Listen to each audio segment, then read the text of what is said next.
Hey, scrapbook friends, it's Nicole, and I'm here with yet another installment in my July 2023 Christmas in July series using Joy to the World collection from Creative Memories. This time I did have some photos to put on my sample layout. Turns out that as my kids have gotten older, I don't take as many photos at Christmas. And the years that I'm working in, these are from 2020. Of course, we didn't do a lot of the other Christmassy things that we would have ordinarily done. I've ordered my 2021 pictures. They're coming. I'll be able to add those to some of my other layouts, but I didn't plan ahead and get those ahead of time. But this layout I really like. As you can see, it's got lots of photos, 8, 9, 10, 11, 12, 13, 14 photos. I could possibly fit another couple photos. And in fact, I think when I put this in my album, I may end up putting a 6x12 peekaboo pocket right here because I have just a few more photos that I want to add. And I didn't really leave a place to put a title. This year we actually had gone away for Christmas, and so this was after Christmas, kind of like our post-Christmas. The trip was the Christmas gift, but then this was about, we still had gifts to open when we came back. So for this one, we're going to continue to use Joy to the World. I do have multiple packs of Joy to the World. I really love Joy to the World. I'm not sure if all my layouts are going to just use 1 or 2 packs of each of the papers. So I'm sorry about that. Originally, when I first started this, recording this, I thought, well, I'll just make sure that I don't use any duplicates. But I had so many extra papers that I've been pulling from my personal stash, plus the 2 new packs that I purchased for this. And now it's just all a hot mess. So you may need to buy more, but I guarantee you CM has lots and lots. And we need to prove to them, like I said in my intro, that, that we really do like to have Christmas paper year-round. So for this one, we're going to use the blue background is from the Tone on Tone paper, and it's this little chevrons. The back is the leaves, the little leaves, and I almost used the leaves on the back. I just felt like it was too much. So that's going to be our base. You could also use navy cardstock. We're going to use the red stripe, which has the little dots on the back. We're going to use the little icons. I love this one so much. I don't know why. I just love it. And then we're going to use this yellow Christmas ornaments with the blue plaid on the back. This is the paper I think that I have the most left over of. I mean, I've used tons of this Joy to the World, and for some reason I really struggle with this yellow paper, so I'm glad to have a reason to use it for this layout. So we're going to set aside the 2 base pages for now. And I'm going to concentrate on the cutting our little decorative element in the middle. And we're going to be using the Dollop Arch Frame Punch. I really like this punch. I love the frame punches. I don't know if I've done a video specifically with the Dollop Arch Frame Punch, but I love all the things that you can do with it. And you're going to see we're going to use one of those techniques here to get this kind of staggered edge. So the first thing we want to do is I want this to not cover the whole page, and we need to use the front and back. So you're going to cut 2 inches off the bottom and make sure that you cut perpendicular to the stripes, because we want the stripes to go up and down. It just looks better that way if you can do up and down. And then we're going to punch using the Dollop Arch as a border punch, which means you're going to start at the black line for your first punch. This one is a little tricky to punch with because the pattern is so similar. It's so similar when you punch that it's really easy to mess up that punching. So I made my first punch, and then I want to make sure that when I put this on here, the first one is easy. The first one covers up here, covers up the blue. This is when it gets tricky because these are so similar. It's really easy to mix up which piece you cover up, and then you're going to double punch because, you'll have this over the top. So if you look at this border, you will see that between the two punches, this little valley is slightly deeper than where it connects in the middle right here.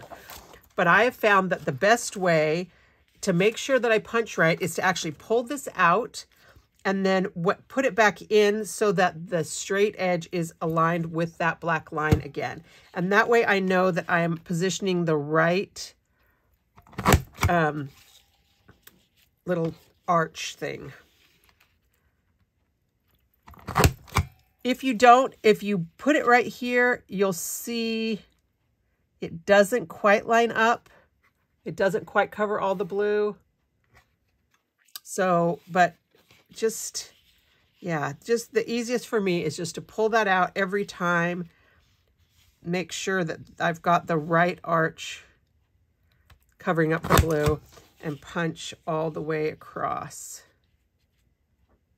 All right, so this was the one we punched as a regular border punch using the black lines. Now we're going to take the piece that we cut off, which is this 2-inch piece, and we're going to cut it using not even using the frame line. What I want to do is I want to have a piece that staggers. All right, so you see how it's the same width paper, but I want it to stagger. You cannot use the frame punch line for this because all that does is give you just staggers it over one section. So what we want to do is we want to position this right in the middle of the little wing, the arch on the wing. Okay, so cut it right, start it right in the middle, punch down. Make sure, as always, that you're holding this up against the back fence. And again, we're going to pull this out just to make sure that we're punching the right arches. I have learned the hard way that really this is the safest way for me to punch with this particular punch. Not all of them are this tricky. A lot of them, they make it really easy to know how to match these up. But this particular one, just to be safe, always like to pull that out. And so you see at the end, I have just a little half a piece, but that's okay because that's what I want, is that little half. And then I'll take this piece and put it back in the other side and punch the other half on this side. All right, so that gives me this other piece that is going to create that staggered look. Okay, let's zoom back out. I have to stand up in order to hit that zoom. So now I'm going to just take a little bit of adhesive. I'm going to use regular, just a few pieces along the outside top edge of this. And I'm going to use my mat. You can use, if you've got a big mat like this on your workspace, that's fine. But I'm going to use my cutting mat. And that way I can line this up. I think I'll line it up with a line right here to make sure that it is straight. And that way I can make sure that this goes along the edge. And then you just want the points. Doesn't line up perfectly, does it? That one I came down too far, darn it. I should have put the adhesive on the red. Just want to line this up so that the points come in between. And I got that straight there, so I know that this is straight going across. So I've gotten that staggered look on here. So I didn't want this to be even. I know that I'm doing a lot. I feel like I'm doing a lot of layouts lately where I take one 12 by 12 piece of paper and cut them in half. But I really like the way that that allows me to maximize the use of my paper. And so what I did here, let's see, let me double check what my measurement is. I think it was 4.5. Yes. So I'm going to cut 4.5 inches off this piece that I just cut. And then we're going to adhere it on our page. But before I do that, I'm going to cut my other pieces. I think this one is also 4.5. Yeah, 4.5. And this one is 2.5. Okay. And then I got a bunch of little 1/2 inch strips of the ornaments. So before I get going too far, I'm going to go ahead and make these cuts. So this cut is going to be at 4.5 inches. Okay, so those are that's that piece. Now, when you're cutting this one with the little confettis, there's not really an up and down, as you'll see, like different things. There's the snowman, he's going in that direction. There's a gingerbread man, he's going in that direction. So there's not really an up and down, but I kind of find that I like the snowmen to be up and down, and then the stockings. So you have some stockings that are this way and some stockings that are that way. Anyway, do it how you like. I don't know. To me, this feels sideways. For whatever reason, this one feels vertical with the Santa hats and the little gingerbread boys and the snowmen going in that direction. So we need one that's 4.5 inches and one that's 2.5. And if you cut wrong, it doesn't matter. Nobody is going to notice except for you. And then we'll set this aside to use for something else. And then we'll take our yellow ornaments piece. And this one, I'm going to make my cuts. This one also has kind of an up and down. And I'm going to make my cuts across. So I'm going to turn this sideways. I need 4 1/2 inch strips.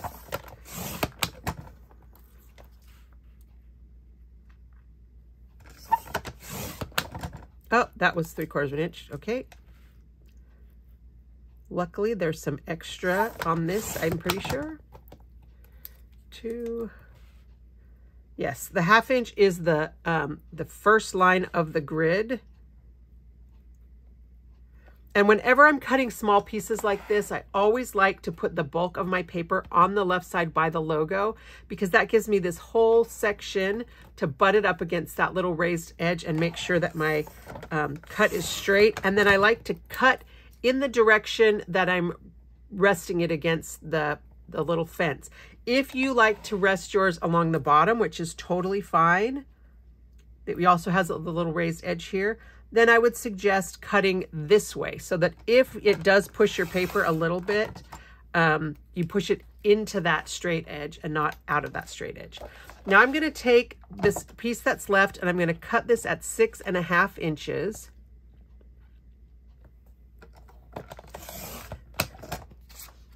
This is extra, even though I cut that extra 3/4 of an inch off it. And turn this and cut at 4.5 to get me one vertical 4.5 by 6.5 inch mat.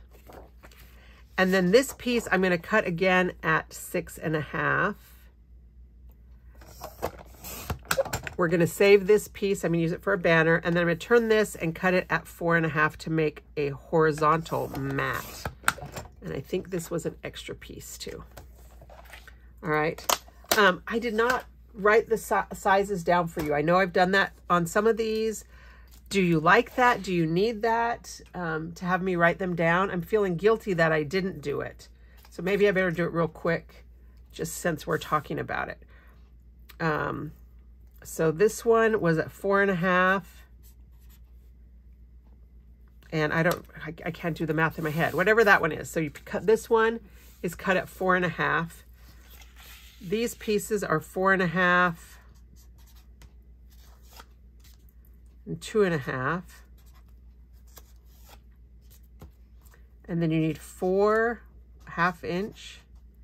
And anytime I'm not giving you the other dimension, it's because it's basically with a 12-inch strip, or this one we've already punched that.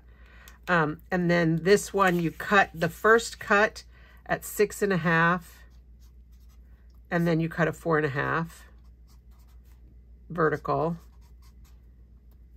Okay. And then you turn and cut this other piece to 6.5.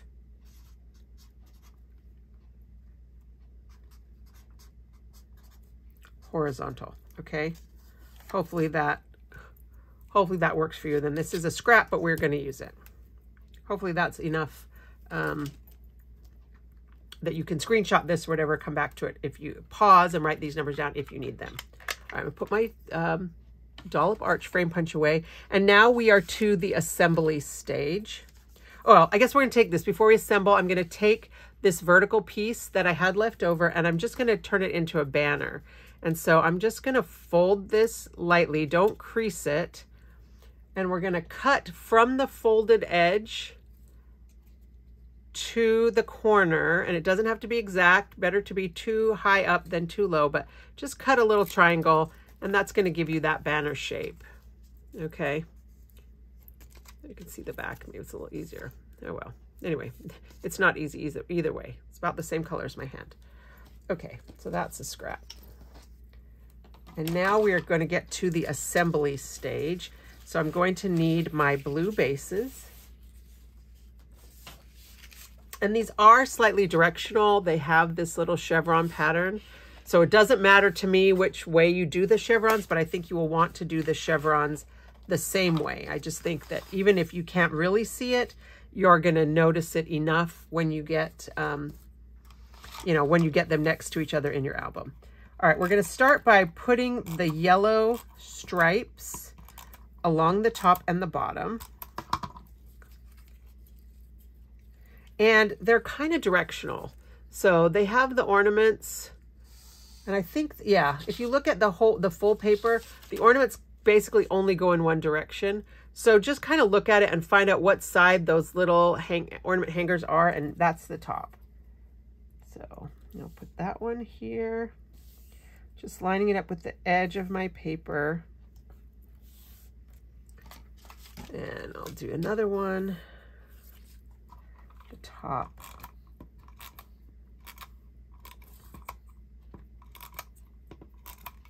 And you'll see that I am using permanent adhesive as I prefer. I really like the permanent adhesive. I find that I don't use as much of it. I love the repositionable for several things, but when I use the repositionable, I feel like I do more, you know, inch, where this one I can use like a 1/4 inch of this super strong permanent adhesive. All right. I really want to do something with this kind of plaid gingham. It's gingham, right? Gingham. I want to do something with the gingham, but I haven't, I'm trying to kind of stick with some Christmas themes.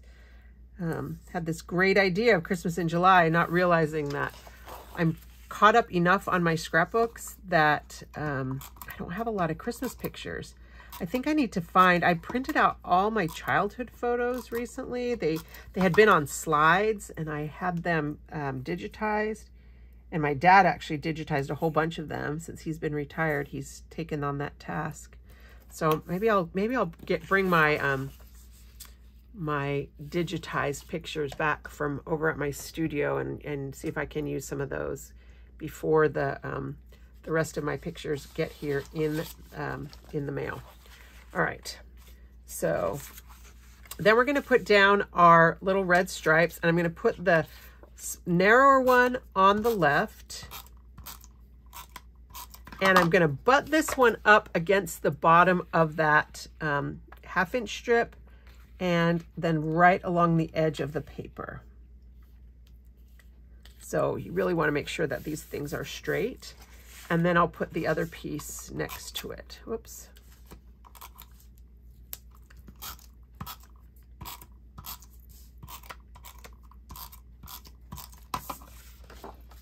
Right here, butted up against the bottom. Okay. And then we'll take the narrower strip of the little icons, the 2.5 inch strip. We're going to put that on the right side because we put the bigger stripe. On this side, we'll put the narrower of the little icons. Sometimes I call them confetti. And I'm going to just use my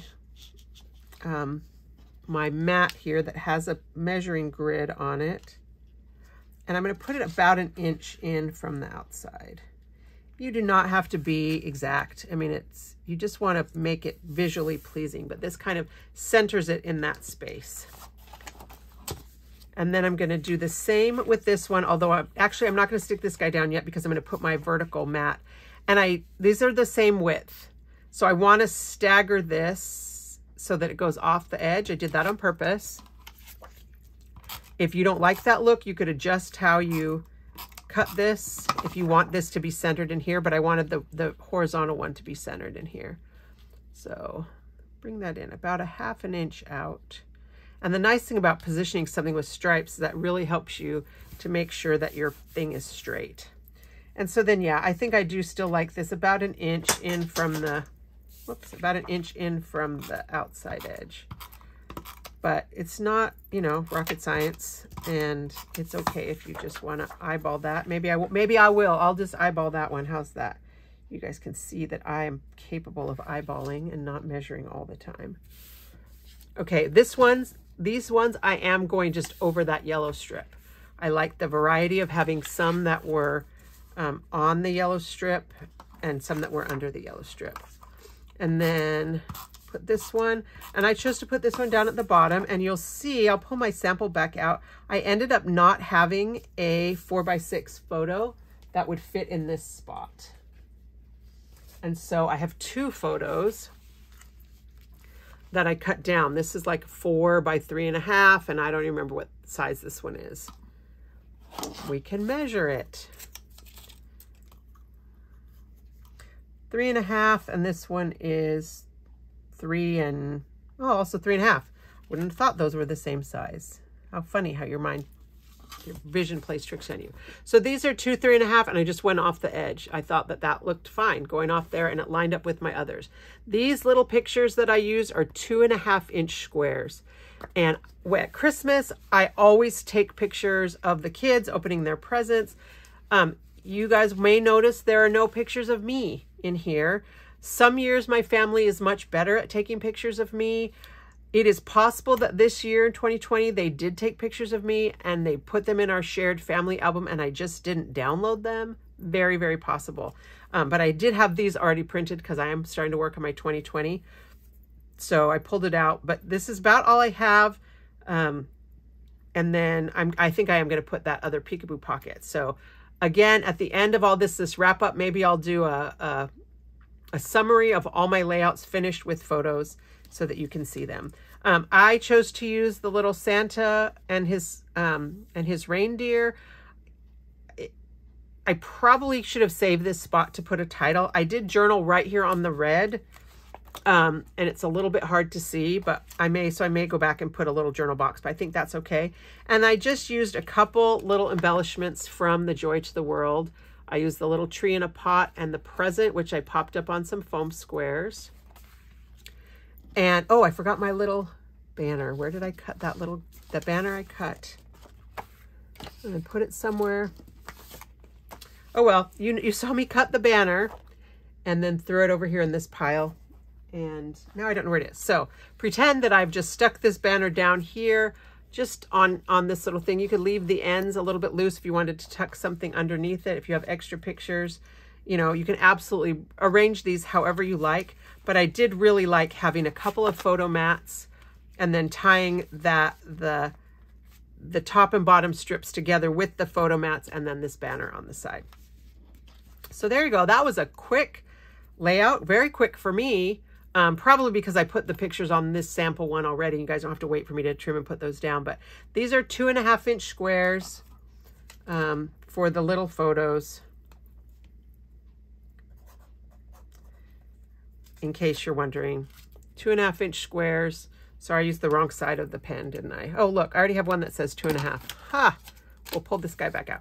2.5 inch squares for those if you wanted to duplicate this. So this is 8, 9, 10, 11, 2.5 inch squares, 1 vertical 4x6. You could put 1 horizontal 4x6, or like I did, you know, you could put a couple of like 3-inch 3x4s and keep them on the mat. You could go all the way up. You could do whatever you want. You could make this shorter, fit more pictures. You know, I know we love to have a lot of pictures, but I also like to have some visual resting space, you know, white space we call it, even though it's, you know, dark blue. So here you go. This is our third layout using Joy to the World for our Christmas in July series.